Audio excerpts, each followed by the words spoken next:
Al is a curator for a museum. And he is talking with Carl. And he says, come with me. I want to show you something.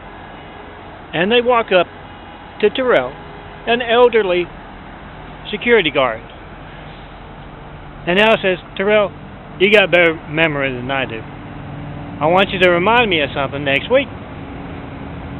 I've got that shipment of 20 or 22 boxes of priceless antiquities to catalog. They're in that back storeroom. You know the one.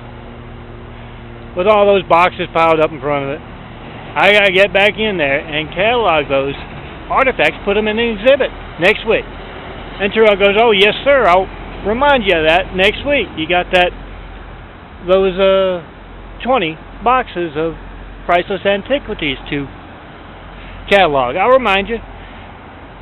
And Al and Carl leave. It's 5 o'clock. They drive a block away, park the car, and come back to the museum. Go into Al's office, and Al says, as he turns on the security camera, the monitor, he says, I needed to get those boxes cleared out, path cleared back to that storeroom. Now, if I asked Terrel to do it, he'd never do it. But just look at him.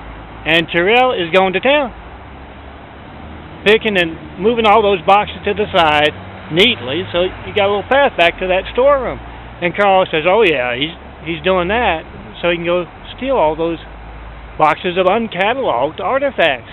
They're going home with him and his El Camino. And Al says, oh no, he's just going to steal a couple. He knows better than to steal more than that. But I'm going on vacation next month, Carl, and I want you to know how to handle Terrel and the others like him. He means parasites. Who work here. They will work twice as hard to steal from you than they will to earn an honest day's wage. I want you to remember that and put that to use next month. And for all of you out there, this doesn't just apply to museum work. Whatever line of business you are in, use this technique and get it on video for all to see. You don't have to call it the Stone Cold MELTON technique for parasite relations, but use it. Demonstrate how it can be used, and come by LA and show me your work. I want to see it. Look at me wearing my images.